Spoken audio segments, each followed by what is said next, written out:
We're going to bring our next performer to the stage. The next person up here works for PBS. He dabbles in improv. He is known as a singer-songwriter around town, but he's probably best known as the roommate and heterosexual life partner of Stephen Harrison. Everyone give it up for Kyle Sorensen.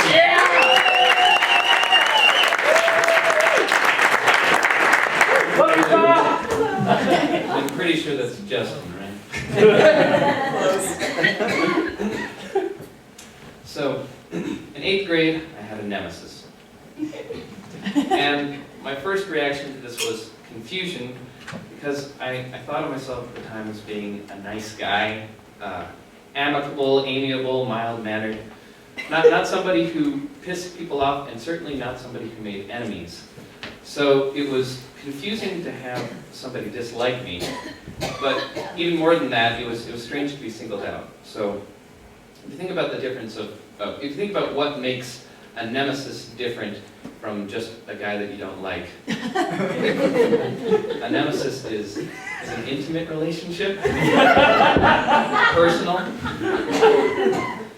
In a way you can think of it, it's almost like a sign of respect, because your nemesis cares enough about you that they're going to go out of their way to make your life horrible. So, I just didn't think of myself as being like noteworthy at the time. I didn't think I stood out, so it was very strange to me to be getting all this special attention. Even if it was like all negative. So my nemesis, his name was Aaron, and I didn't understand it at first, but what I came to realize is our rivalry didn't have as much to do with my personality as it did with our circumstances. And those circumstances were that we were the two best trumpet players in middle school band. And when I say we were the two best trumpet players in band, I don't want you to get the impression that we were good. We were okay. We were slackers. We didn't do any work outside of class to improve. We didn't take lessons. We didn't practice. We didn't do anything to deserve our place at the top. But of course, no one else in the trumpet section did either. They were all slackers. So we were able to coast our way to the top of band class. I guess you could say on natural ability.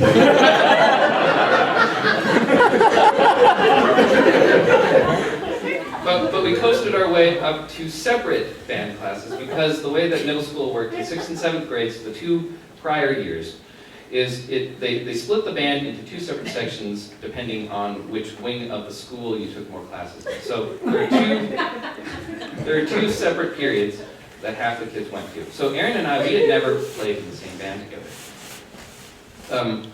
And what that meant is that for 2 full years, Aaron had gotten accustomed to having, an uncontested place at the top of the trumpet hierarchy. But when we got to 8th grade, they merged the 2 bands into one big band, and then all of a sudden that coveted first trumpet seat was no longer a guarantee for either of us. So, speaking for myself at the time, I don't remember giving a shit.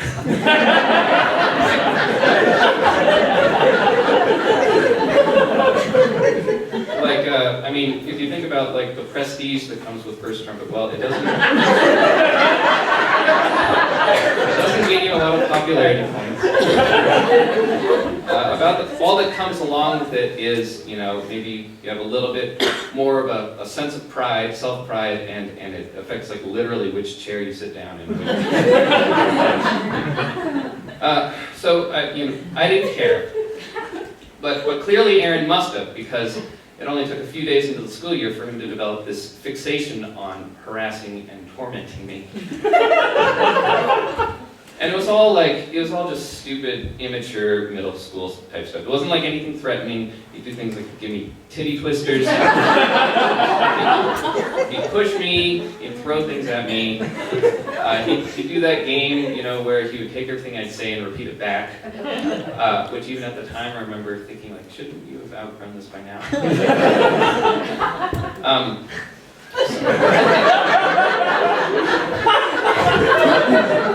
I heard that. So he would wait for me outside of class, so that he could tease me when I'm leaving. He would track me down at lunch. He would find me after school when I was waiting for the bus. He was everywhere. And it wasn't like we just shared band class together. We had other classes together as well. And one of those classes was morning math class, which I was in with Steve.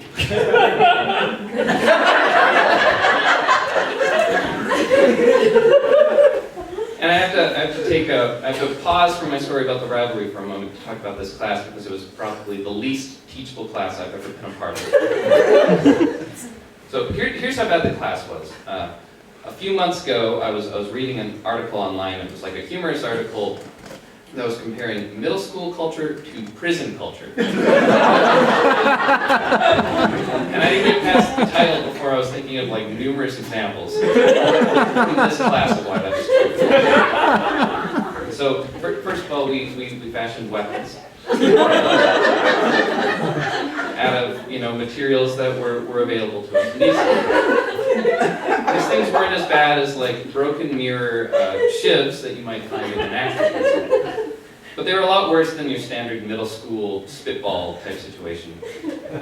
Guys would take thumbtacks, and then they would stick them through slips of paper, and then they would take rubber bands, the big, thick rubber bands, and they would slingshot these things at people.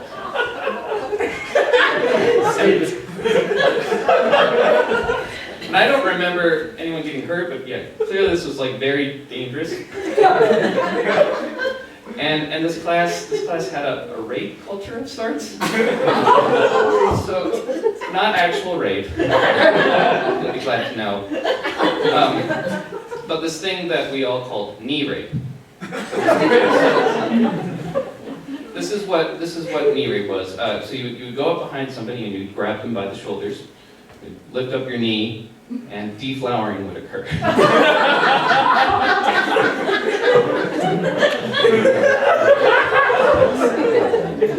And this was wildly popular. Everybody did it. Just about every guy in class did at least a little bit of knee rape at some point or another.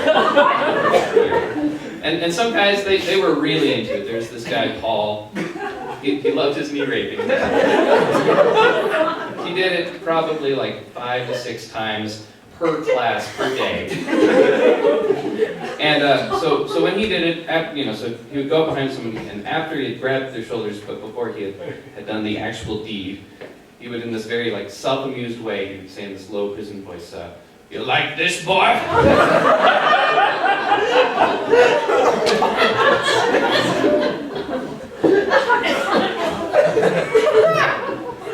So clearly this was very testosterone-filled, male-dominated culture. So much so that when I was thinking of details for this class and I was trying to remember back on it, I realized while I could remember that there were girls in the class, I couldn't remember who any of them were. Except for the teacher. And so this poor teacher. I don't know if she was a new teacher or if she just wasn't qualified to handle a class that was as horrible as ours. But most of her attempts to try and control our class amounted to her pleading with us like we were responsible adults, which we were not responsible adults. I can't do a perfect impersonation, but a lot of it boiled down to something like, "Can we just do our assignments, please?" Something like that. So didn't very ineffective. And it was amid this lawless, every kid for himself backdrop that a few months into the school year, Aaron was being even worse than his usual horrible, harassing self. And it was a little bit into the class, and I was being like one of the good kids who was actually doing his assignment. And Aaron was sitting behind me in the desk. And his chosen form of torment for the day was to shake the back of my desk and kick it. And so my strategy at the beginning was I was thinking like, if I ignore it, he'll do it for a few more minutes, and then he'll wear himself out. But he was proving to have like a lot of stamina.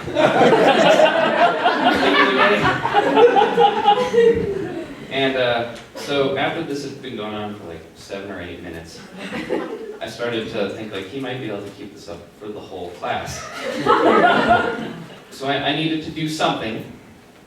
So I did a mature thing. I got up out of the desk, took my stuff, and I walked a few rows over, and put my stuff down over there. And then Aaron got up, and he followed. And then he kicked the person out of the desk behind me, and resumed doing exactly the same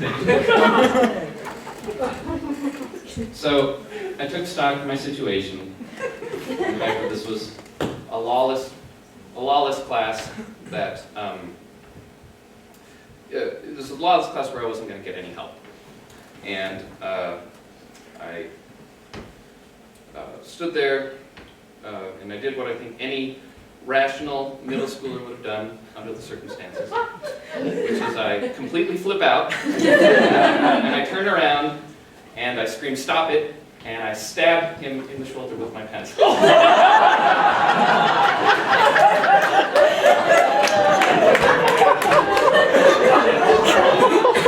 And he retaliates astonishingly quickly. It takes him like less than 2 seconds, but he grabs his own pencil, and then he jabs it into my chest. And the tip breaks off. So, by now the rest of the class is starting to take notice.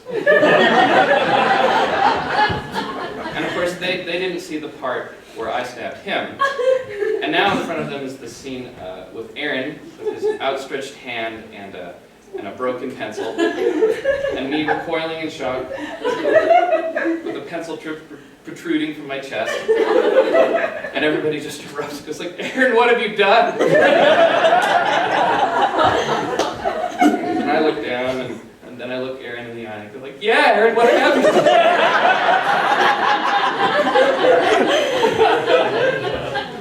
And the class goes crazy for a while. The teacher tries to calm us down by saying something like, "Can we just go one day?" But eventually things do calm down, and we take stock of the injuries, and it's nothing serious, just some minor puncture wounds. And but it also comes out that, of course, I stabbed him first. So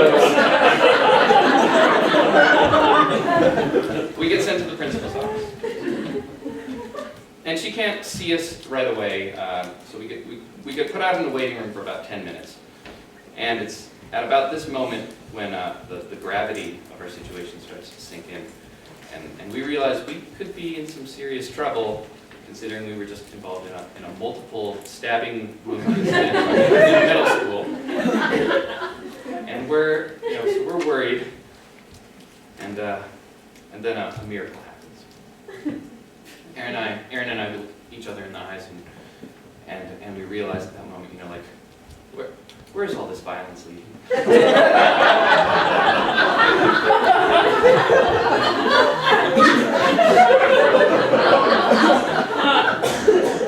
An eye for an eye just leaves the whole world blind. So we make a resolution right then and there, from the bottom of our hearts, that we're gonna put away this petty, childish feud of ours, and we're gonna become friends. So the principal calls us in, and we are the best wingmen you have ever seen. We are finishing each other's sentences, we're saying all the right things, saying stuff like, "We're so sorry, and it was just a little bit of fun that got out of hand, but we've learned so much." Which is just a whole bunch of bullshit. But we must have put on a pretty good show, because when we were finished, the principal, she sat there for a moment, and she rolled her eyes, and then she let us go back to class, and we got off totally scot-free. No punishment. And sure enough, after that day, Aaron and I, we really did become friends, enduring friends for many years. And to this day, I still have a tattoo on the center of my chest where the pencil tip went in. You can see it if you want at intermission.